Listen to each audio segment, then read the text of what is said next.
Hi everyone! How many times have you made ribs that came out dry, tough or just okay, but never that fall off the bone juicy you get at a real barbecue place? Here's the thing, it's not the meat, it's not even the marinade. Most people just start in the wrong place.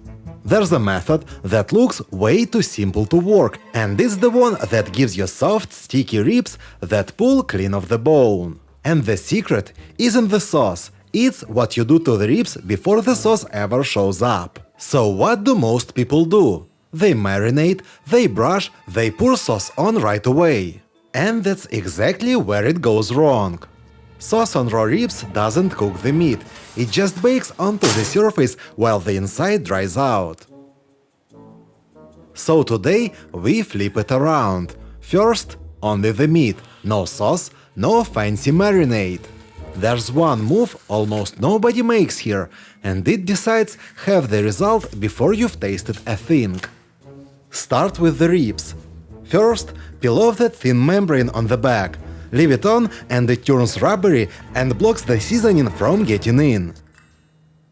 Then keep it simple. Salt and pepper, that's it.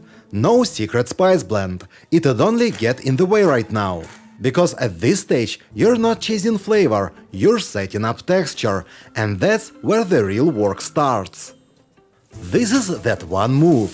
Most people reach straight for foil, wrap it into the oven, done. But foil conducts heat hard and fast. It derives the heat straight into the metal, and the side pressed into the hot pan can scorch before the rest is ready. Instead, parchment first. Wrap the ribs all the way in paper, then foil over the top. The paper keeps the meat off bare metal, and sealed up like this, the ribs steam in their own juices instead of drying out in the heat. That's where the juiciness gets locked in, long before any sauce. And into the oven at 150 degrees Celsius, 300 Fahrenheit for about 2 hours. And from here, leave it completely alone. No peeking, no checking, no how it's doing. Everything that matters is happening inside that packet. The fat slowly renders, the collagen breaks down, the juices stay sealed in. And here's the strange part.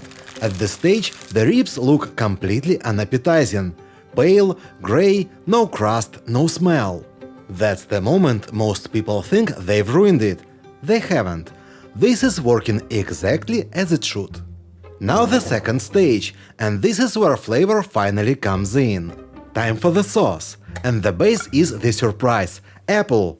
Apple puree brings sweetness, a little acidity and depth all at once. Stir together 80 grams of it with the same of ketchup and 3 tablespoons of brown sugar, then half a teaspoon each of garlic powder, sweet paprika and black pepper. And the one nobody expects – cinnamon. Sounds strange on ribs, but that's the note that makes people stop and ask what's in it. Finish with a couple of tablespoons of soy sauce and the juice of half a lemon.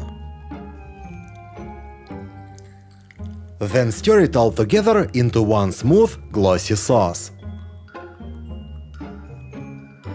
And this is the part everyone actually loves ribs for. Move them onto a rag and brush on the first coat. Lay it on thick.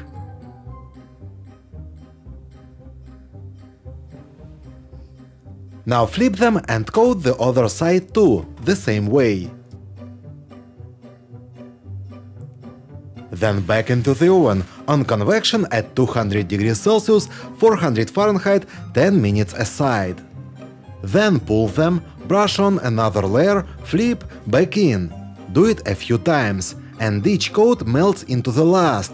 The sauce tightens up, turns glossy and sticky, builds into a deep, lacquered shell.